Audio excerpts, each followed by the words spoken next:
Welcome to week 5 of Design Thinking for Leaders. This week, we're going to talk about prototyping and the prototype phase of design thinking, and specifically dig in a little bit to the differences of using prototyping as a leader when you're using design thinking as a leadership practice, leading a team or an organization, versus what it might look like with prototyping a product or a service. There's a few distinct differences, but it's still very similar in nature. I think it's even more exciting and energizing prototyping as a leader because you can accomplish multiple things in one project. So let's get started here. I want to start off and hopefully you both, if you weren't here last week, I know Leandra was chasing down her luggage, recap last week, which was the ideation phase. So if you've had an opportunity to watch the replay or you were here, and I think you were, Sakanta, with us last week, let's recap. There were 3 reasons that ideation phase fails. The top 3 anyway. Does anyone recall what those were? I know we spoke a lot about ego. Yeah. That certainly was one of the reasons. Yeah, you nailed it. That actually was the number 1 reason that ideation fails or any innovation project fails. Does anyone, there were 6, I believe 6, maybe it was 5 signs that the ego was in the room. Does anyone remember any of those? When you get this us versus them, when there's a division in the group, obviously ego's in the room. Blame and shame, if someone's blaming someone else for issues or problems or things being overlooked or misunderstood, that's ego. Values hierarchy, when it's more important to get that title or that specific leader in the room versus getting input and inclusivity of everyone in the room. Misplaced judgments, when people are quick to judge others or things as right and wrong, usually that is ego in the room.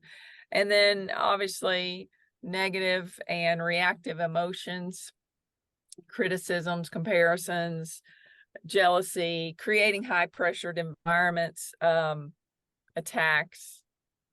The other 2, anyone want to remember the other 2 that were present as the top 3 reasons ideation fail? All right, let me fill in the gaps here. Not desirable. The customers don't want it, right? Or in our case, when we're working with employees as part of the user base, employees don't want it. Innovation externally and innovation internally, which is often under the guise of change management, they are very similar. It's just the audience that's changed. And so the process of change management has not taken on the process of innovation. And because it hasn't taken into the users in account, so many of them fail and never get off the ground. The last reason why ideation fails is that leaders often pull the plug. And they pull the plug because they didn't have that fence around the playground of creativity that we talked about in the define stage.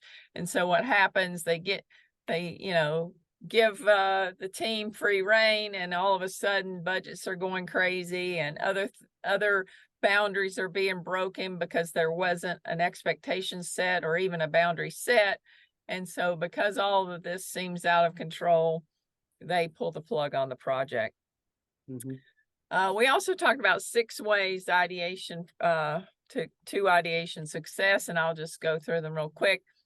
They went by the acronym Ideate. So I was, anyone remember? Intuition? Yes, intuition. Intuition. It's something that we don't allow much time for in the modern day office. To have someone, as Einstein or Newton would sit under his apple tree and take a nap, to have someone doing that on the job is frowned upon. And even if we don't want to allow naps, we do need to allow the space for ideas to come. And so the best ones come through our intuition, not through thinking things up. If we sit there and think of 100 ideas, probably we have 100 bad ideas because intuition wasn't involved in that and the ego was. And oftentimes those are not the best ideas. The best ones come to us through intuition. The D was the dunk tank versus spaghetti.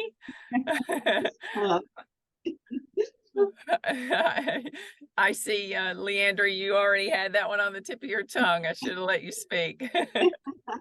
Okay. I love the visuals. They were cute. So. Yeah. Well, so much today is, we just throw spaghetti on the wall and we see what sticks. And what a ineffective way to ideate or to come up with the right ideas. And I love the dunk tank idea because, the person with the ball is throwing it at this target. And, when we do the define stage right, we have a well-defined target. We have that playground around the fence. So it's much easier to hit that target of a good idea. We actually can spend a lot less time ideating when we incorporate these 6 pieces. So yeah, the dunk tank was a great visual. The E was eliminate the ego. Obviously, we want to do that since it's the number one thing that causes us to fail. And the A was allow bad ideas to unfold, not avoid killing them from the get-go. Ask questions, dig deeper. There's probably gold within the dirt if we took the time to get curious about them. Anyone remember what the T was? I think that was something about understanding the talents in the team. Yes, tapping into the talents of the team. That's really the beauty of, especially what we're going to be talking about today, when your design team is now your employees.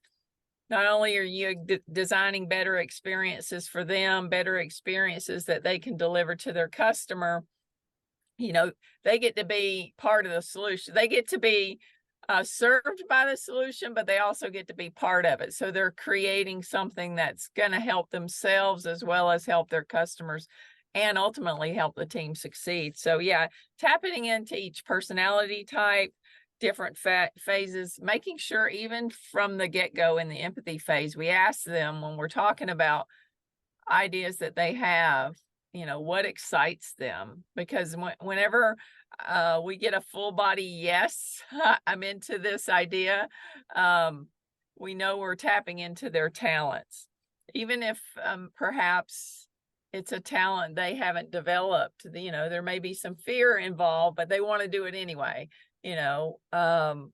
That's a really cool opportunity for you as leaders to help develop your people and to bring excitement to perhaps, a position that maybe doesn't have that much excitement in the day-to-day work that they do.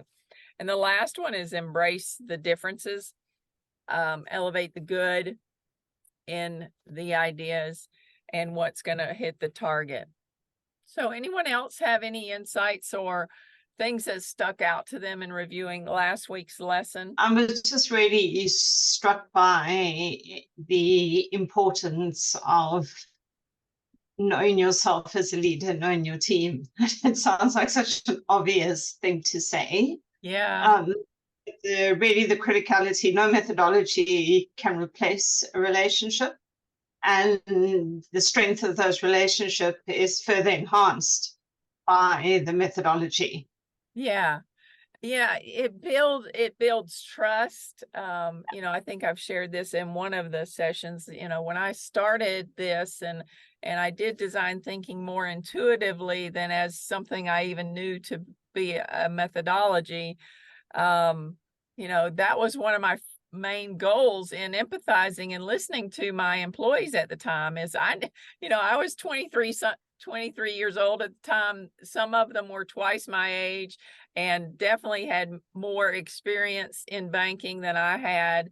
But so how was I, someone who had never managed and never led a team, never achieved a single goal in banking, how was I going to build trust? And so there's so much growth, not just for the team members and tapping into their talents and helping them to get creative, but for the leader, there's so much growth because you learn to listen, you learn, the differences between your employees and who's good at what and how their experience plays a part. I mean, there's just so much you learn and grow with as a leader.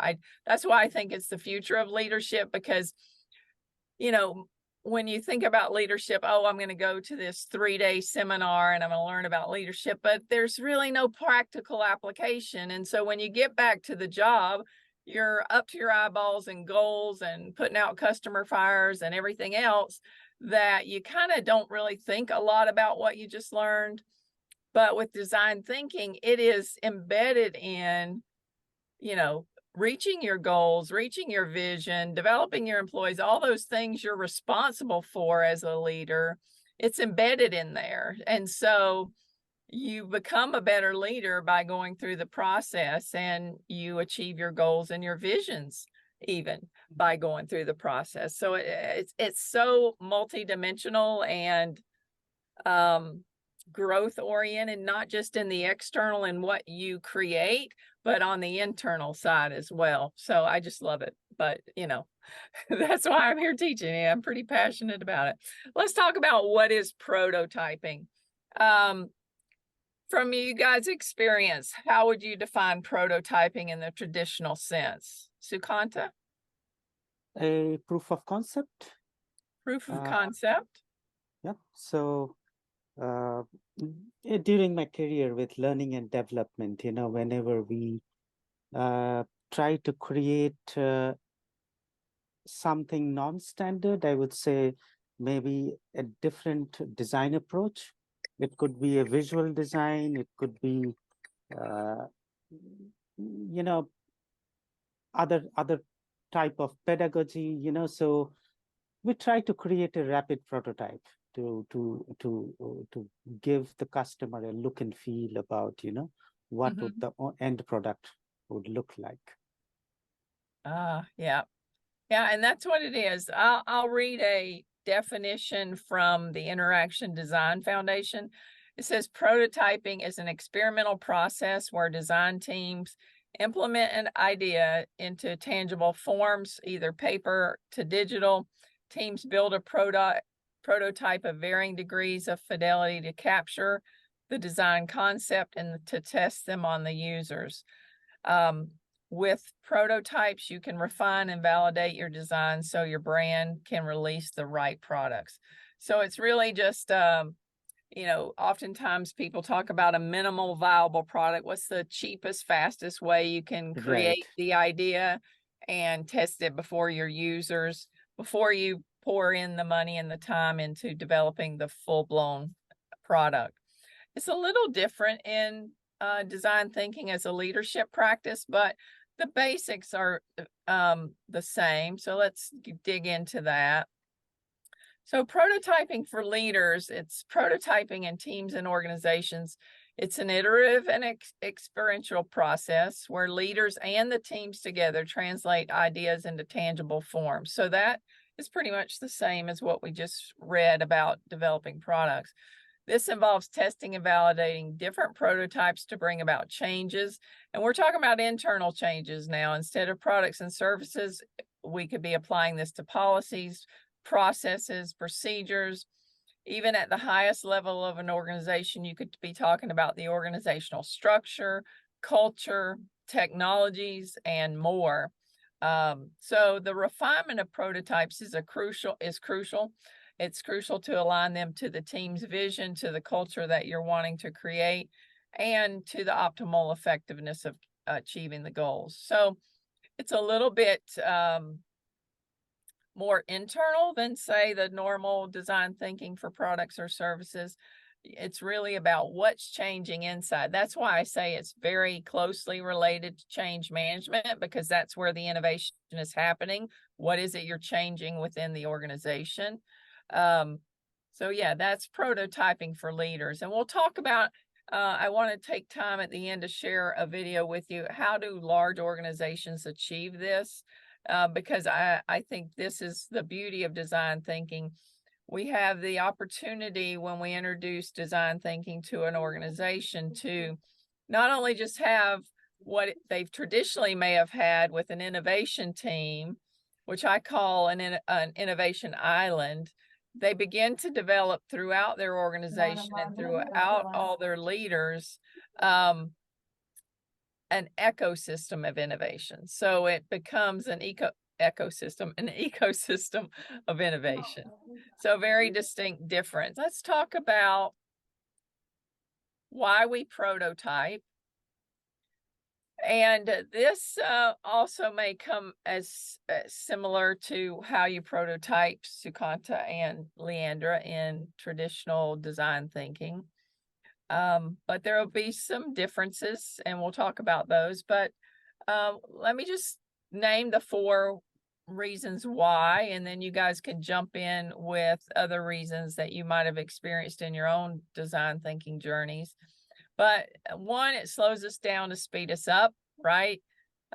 Instead of rushing to produce a product, we slow down to take it slow and make sure we really honed in on what the user wants. 2, unpredictability of people and circumstances. You know, when we're talking about employees and what's going on inside the organization, the inside of the organization is affected greatly. You know, think about the pandemic and how that impacted the inside of an organization and how employees interacted and how they interacted with customers.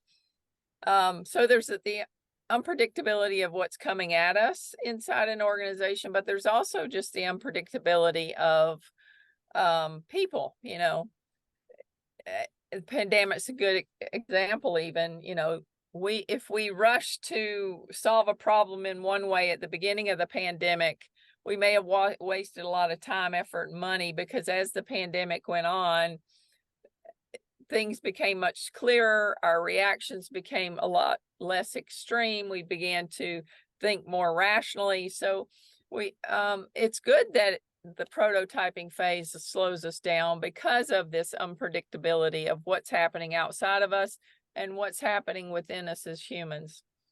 And thirdly, it helps us to start right and finish right, which we'll talk about that in a minute, but it also is a model for experimenting. Why do we prototype? What did I miss, you guys, from your experience? I would say we prototype to conquer the unknown. Okay. At times, you know, we want to try out a lot of things, but we need a direction that kind of, you know, takes us to the destination that we want to, you know. Yeah. So prototyping sets the path. You know, sometimes what you envision, you do not end up kind of, you know. So Sure. yeah, Sure. during And the we're going to prototype, talk. during the prototype, you overcome this, you know. Yeah. What you might have thought about, it's not very practical, but while prototyping, you come across those and eventually get to something that is more usable. Yeah. And I think you hit the nail on the head with number 1. Tim Brown of Ideate, which is obviously the leading design firm in the world, I believe. He's the one that said it slows us down to speed us up. He said, by taking the time to prototype our ideas, we avoid costly mistakes, such as becoming too complex too early and sticking with a weak idea for too long. So it's really important to slow down and take our time to make sure we're honing in on what is practical within the organization's constraints, but also what is meeting the user's needs. The second one, unpredictability, what is priority one day is absolute or irrelevant the next. And if we didn't dig deep enough in our empathy phase, we would be off in our define phase, and we would likely discover that we are prototyping for the wrong solution. An excellent example of this, I think, internally is the open office floor plan. Remember when organizations started tearing their buildings apart to create this open office so everyone could sit together and do their work together. And now, after years of complaining about that office plan, we've discovered it wasn't necessarily about all being in a room together. It was more about inclusivity and transparency. And had they slowed down before they ripped the building apart, they may have understood something a little deeper. What they understood was the physical aspect, but they failed to understand the mental and the spiritual aspects of humans in that regard. Mentally, employees wanted to be heard. It wasn't about being all in the same room together. It was about their ideas and their thoughts being heard and being able to express those and being able to have an impact on their work. And spiritually, it was more about the need to have trust among leaders and their employee and one another. So had we started with the understanding that it was about trust, we may have not even ever experienced open office plans, right? Because it would have taken us down a whole different route and may have saved us a lot of money in the meantime. And so that kind of leads us to the start right, finish right. Because we didn't start with looking at the whole human in that instance with the open office floor plan, we didn't really finish right. And here we are years later trying to figure out what it is we need to do to make people feel comfortable in the office, which maybe the pandemic solved that because we're not in the office anymore. But and then lastly, especially in the leadership aspect of design thinking, it's all about experimenting, because unlike products and services, we may not really be creating any models per se. It may be more about workflow and communication, means of communication. It may be about creating events, experiences for ourselves, for our customers. There's a lot more that we are creating internally than just a product or service, but it looks a lot different than a product or service. So let's talk about how we prototype, because it's a little bit different than say the traditional product design thinking. So first of all, probably the biggest difference is, when you're prototyping for a product or a service, you're working with a single idea, right? The innovation team is working on a single idea and their goal is to launch that product or service. Well, when you are working as designing something with your team in order to reach your goals and visions, you're going to have multiple ideas. And we'll go back to our Starbucks turn local coffee shop star cups in a second to bring this home. But really, you're dealing with multiple ideas and you're dealing with multiple sub-teams. So, and say if I'm the leader and I have a team of 10 people, I may have two people that are going off working on one idea, 3 people that are working on another, maybe a single individual because it's their strength and talent that's working on another idea. So you have multiple things happening at once, but all of them are working in unison to create, to remove obstacles that are standing in the way of you and the team's vision or goals. So that's the first distinction. The second distinction is leaders are granting ownership, support, and accountability to their employees. So in your traditional innovation team, the team works together, the team agrees on everything, and the team moves forward.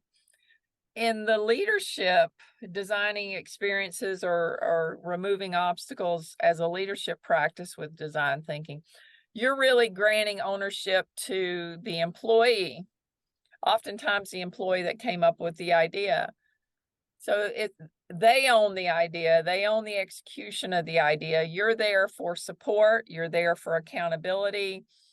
You're there to bring in resources or perhaps knowledge and understanding that they don't have that help support them in reaching their objective. So it's more of a leadership role. This is how leaders should act, and this is how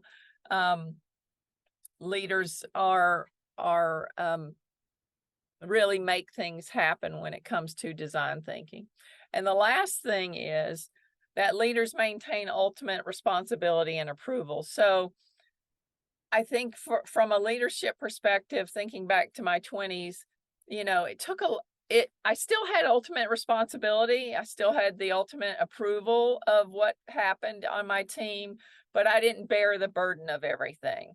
And so oftentimes leaders today, they feel like, and in often cases, they do bear the burden of everything.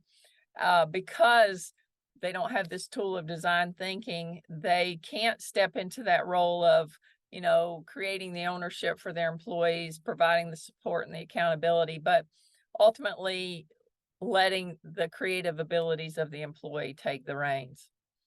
So let's go back to our Starbucks vision.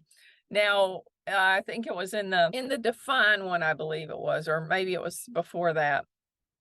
We turned Starbucks into Star Cups so we could make it more local, something we could get our hands around. But this was the vision statement. In light of our vision, which was with every cup, with every conversation, with everyone in our community, we nurture the human possibilities of human connection. How might we? And the hypothetical problems that we came up for that, what was holding us back in our little local coffee shop from reaching our vision of doing that was we didn't have enough customer traffic. We didn't have any budget for marketing, and there were miscellaneous repairs that needed that were affecting customer experience as well as employee efficiency. So those were kind of the three problems that we hypothetically came up with that were hindering us from reaching our vision of nurturing, gathering the community, getting the conversations going in the coffee shop and so forth. So I just want to talk a little bit about how that would look in this how we prototype. So say we have a team of 4 people that work in our coffee shop. So we may have, say, not enough customer traffic. Sally, perhaps Sally is a barista for us. Her husband's a police officer.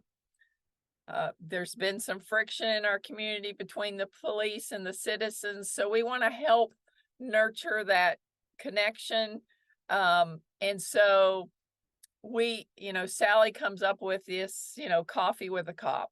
So every week, we arrange meetings with company leaders and a local police officer. So that may be one idea. And because Sally's personally invested in that with her husband being a police officer, she's going to go help make that happen. Perhaps John is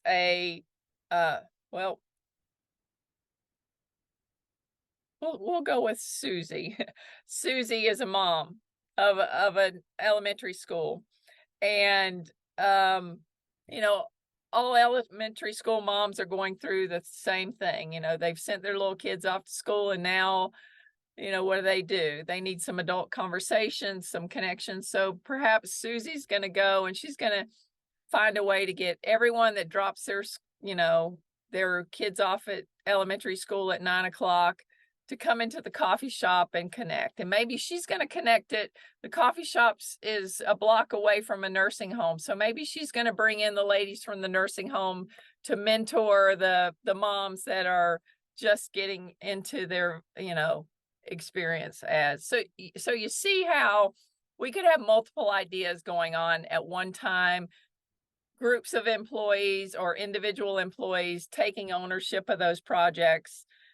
Another one might be, say John, he's working as a barista, but his real dream is to be a, handyman, and he's wanting to start a DIY channel on YouTube. So he wants to, as long as we can afford to pay the parts part of the equipment that needs repairs, he's willing to do the repairs himself if he can use it as an opportunity to film for his YouTube channel.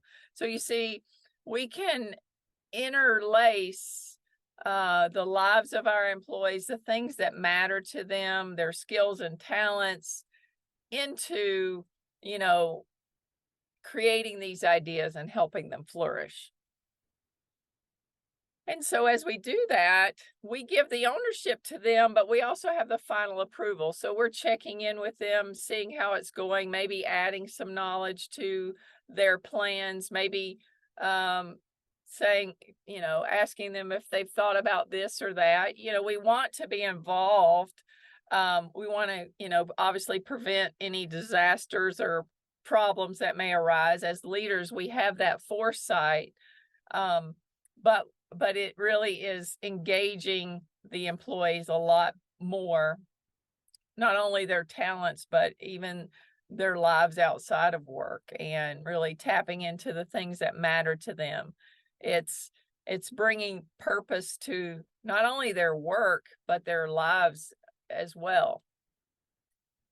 Any thoughts or comments on that? You can see how, forgive me for stating the obvious, but you can see the importance of all those previous phases. Yeah. You know, and reinforcing your point where the leader becomes much more the person who's coaching and guiding, Yeah. and providing support, creating the right, if you like, conditions for the thinking, as opposed to doing everything. Right. Yeah. Yes. And, you know, if you're Sally or Susie or John, all of a sudden you have a new excitement for your job because, you know, Sally is improving relationships with police officers, which she's married to one, so that's very important to her. Susie, who's a mom, you know, knows the struggles of moms, and she also sees the loneliness of maybe the elderly ladies from the nursing home that get into the coffee shop. And so she's passionate about bringing those two together. You know, John, obviously, he wants to thrive in his, you know, passion of being a YouTube and a handyman. And so, you know, you may be working John out of a job as a barista, but you are investing in his life, and likewise, he's investing in the coffee shop. Any other thoughts, Sukanta? Not really. All right. Well, actually, we're coming to the recap. So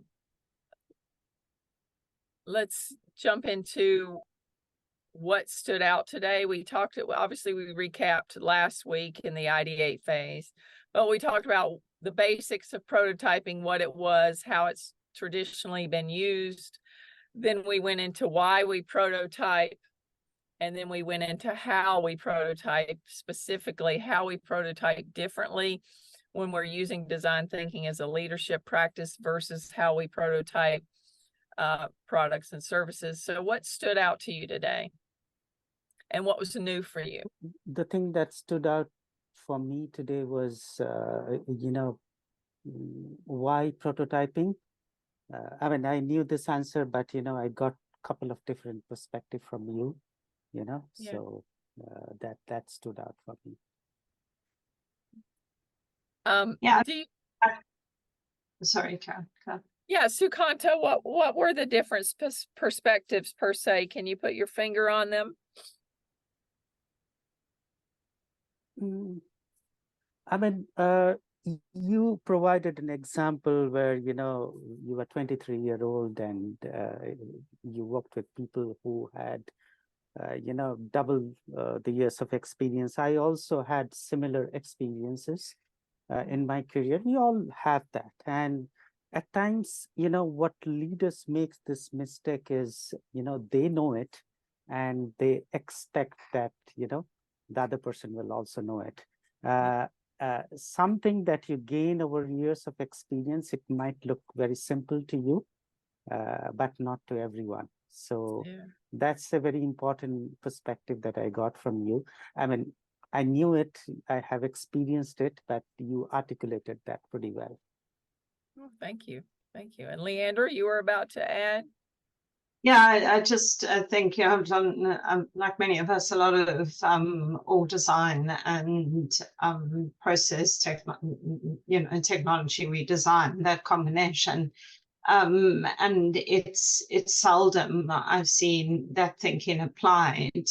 So what you've outlined is really exciting. Is to know that it is portable to that. And I think that generates the question subject to to time today is for you, also Kanta, what are the challenges in this phase? So it's what are those things as a leader in particular you need to really be paying attention to. So I have firmly in mind, for example, the guardrails. You spoke about that. Ensuring that this is going to deliver to that define and those previous phases. But what do you think's critical to be looking out for, just really based on your experiences with prototyping? Well, with prototyping, I think anytime that ego arrives in the room, ideation and prototyping as well, oftentimes there's a lack of clarity there.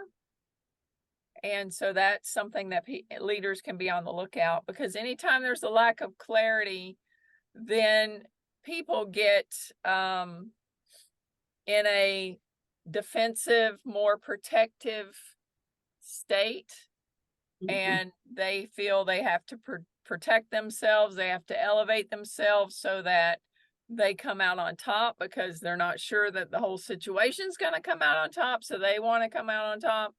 So anytime you feel ego is coming up in any step in the process, review the goals and the visions and try to understand, empathize again to see where there's lacking clarity. And also, secondly, since we've talked about talents, oftentimes people, we hear about wanting people to stay in their lanes. And, that's usually in regards to their role and the job.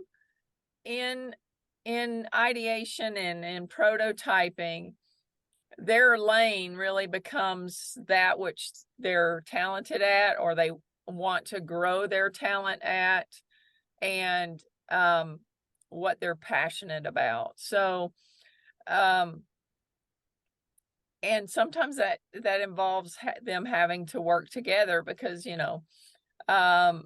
there may be similarities where you have 2 or 3 working on a project, and so that's where the leader can step in and make sure the roles are clear and who's doing what and how to divide up the work. Because oftentimes, you could have 2 people that are talented at something, and they're going to work on the same project together. So how do you divvy up the work per se, and how do you make it equitable and inclusive, and but not elevate one over the other, but let both of them shine in the way that they were designed to shine as individuals. So those are a few things I would keep my eye out for, and to step in as a leader, because I feel that's our role, to support and to not referee, but really bring clarity to roles, to goals, to how they can work together to accomplish them. Because clarity really is the key. Because when we're clear on the goal and we're clear on how we're going to get there, as far as, what our role is in getting there, then there's a lot less arguing. It's when things get fuzzy that we kind of have to exert our ego and fight for whatever it is we feel we have to fight for. that our ego fools us into believing we have to fight for. So whenever things get off track, I would say something is unclear, and you can go back to that empathy phase to really understand what's unclear. Thank you. And that can be growth between the two people you're coaching. It could also be growth on you as a leader, because maybe you were responsible for the unclarity. Yeah. And so you have to approach it differently, communicate it differently, speak in the language that they're perceiving the situation in. Everyone has their own individual perspective, oftentimes tied to our personality type as well. Are you speaking to their perspective? Right. Question. Yeah. Thank you. And did I answer all your question? Yeah. Fully? Okay. Wonderful. Thank you. Any other questions or final thought? Well, I do want to play a video, change my screen here, because you guys and our other regulars, Demichi and Paul and Scott, they're all consultants. So I thought perhaps as consultants yourselves, you might be wondering, how does this work in a large organization? And obviously may not be the one to hire me to do these skills or teach these skills in your organization, but there may be opportunity for us, since we're both consultants, that we could collaborate on a project together, that we could profit share on a project together. Absolutely. And so you guys could do your parts and I could do my parts. And so I wanted to kind of share with you a video I actually recorded a couple years ago. It's only 7 minutes, so we have time to wrap it up. But it talks about my approach and how I accomplish this in an organization. So I'm going to change screens here if I can figure this out. And this is a myth versus fact. Integrating design thinking throughout a large company is not feasible, when in fact it can be done in 5 years or less. So let me let you watch this real quick, and then I'll leave a few minutes for questions.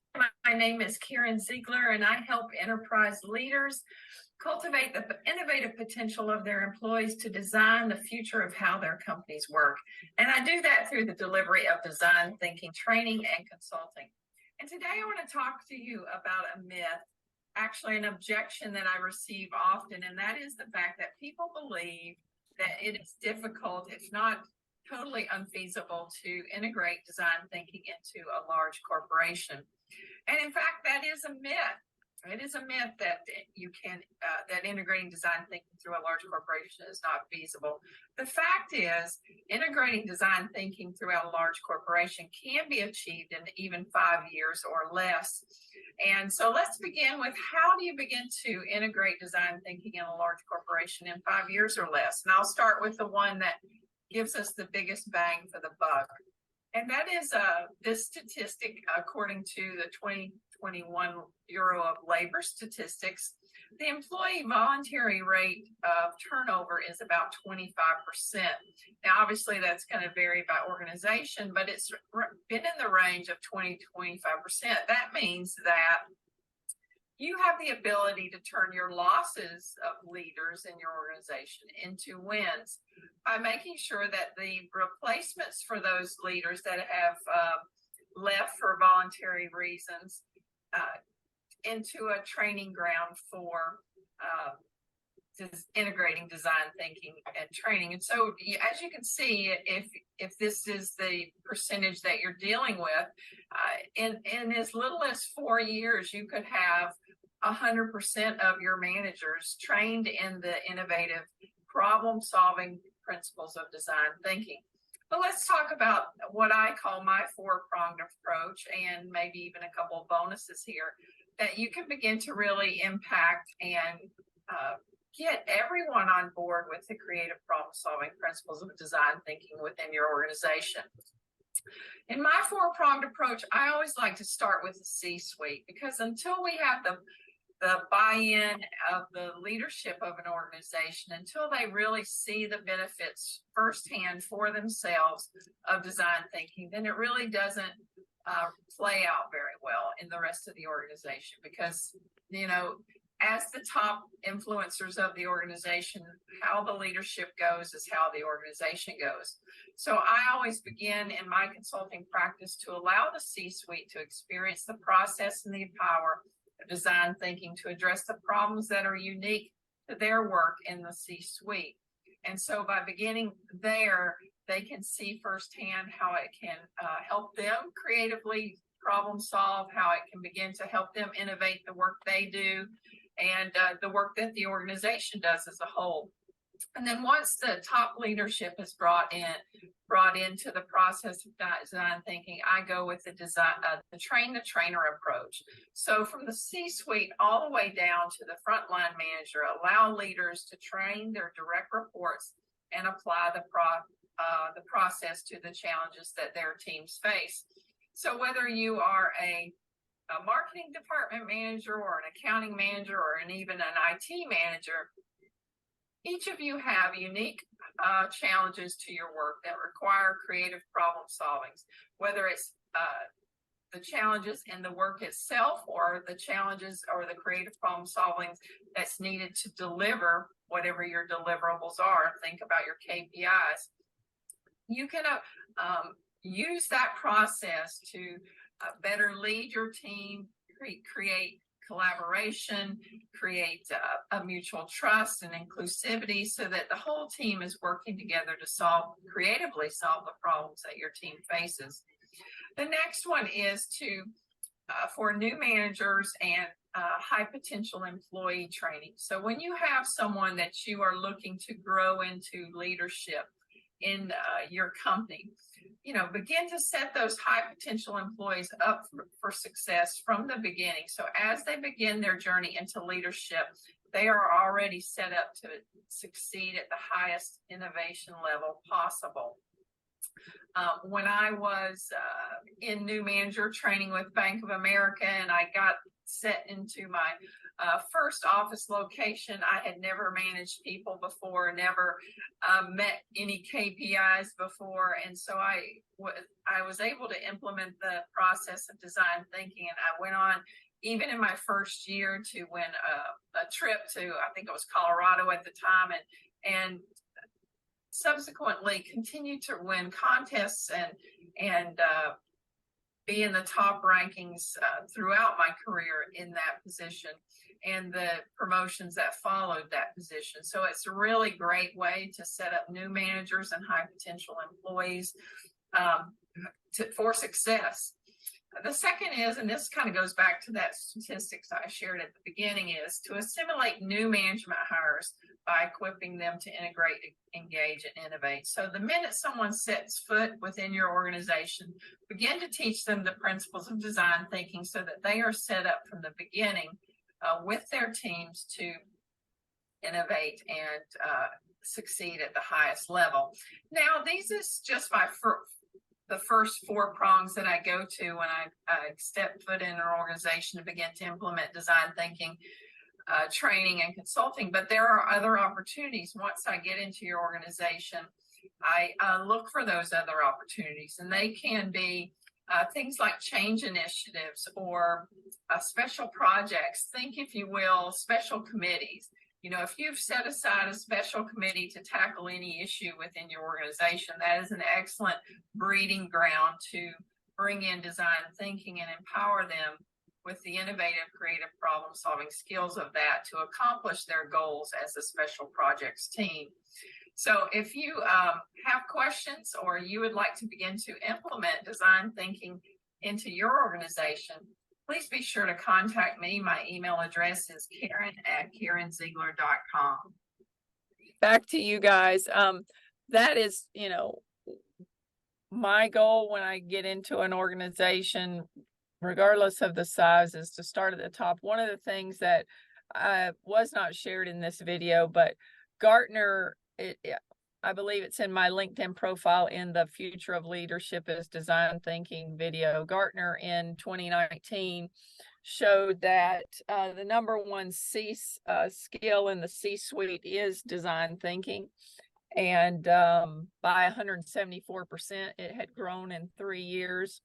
And I think the reason for that is because leaders are beginning to see the potential of it, not only on an external innovation perspective, but on an internal change management perspective as well. And so that there's opportunity for you and I to partnership as consultants, to do this work together, to develop this skill within organizations. And it may, it may not only be, a contract starting at the top to teach them, but it may be developing, their own learning and development program so that it's kind of on repeat within an organization.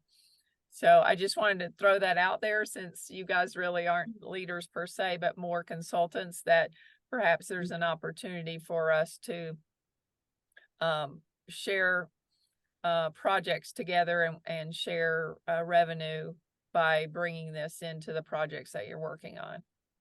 Absolutely. In fact, I'd be, more than willing to partner with you. If you have something, I can bring in my L&D expertise of 20 years and also kind of,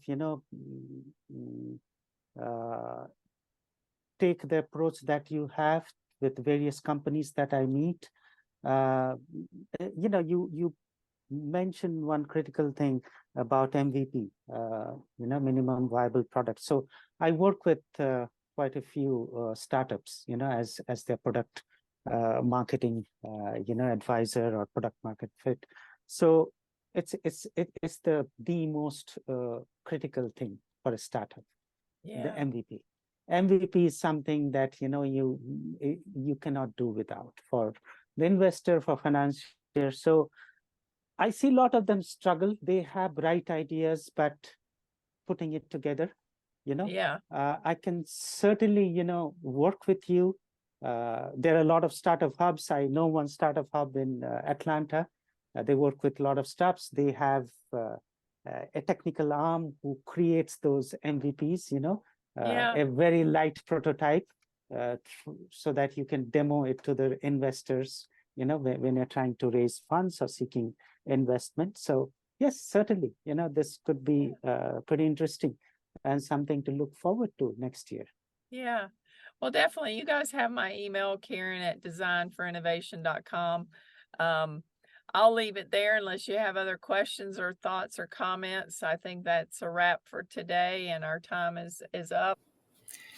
Thanks so much for tuning in today. If you haven't already, please be sure and like and subscribe to the channel, where you will be updated anytime I release a new video on innovation at the intersection of leadership and design thinking. If you're ready to advance your design thinking skills, please follow me and engage with my content on LinkedIn, as well as you can email me directly your questions, Karen@designforinnovation.com. I also have individual coaching available. So if you're looking to accelerate the implementation of your design thinking skills, please reach out to me for individual coaching. And obviously at an organizational level, I bring design thinking and leadership together in speaking engagement, custom workshops, and consulting. So thank you so much for your attention and your engagement today. I look forward to our next session in this Design Thinking for Leaders series this week. And that will be on the final phase of design thinking as a leadership practice. Thanks and have a wonderful day.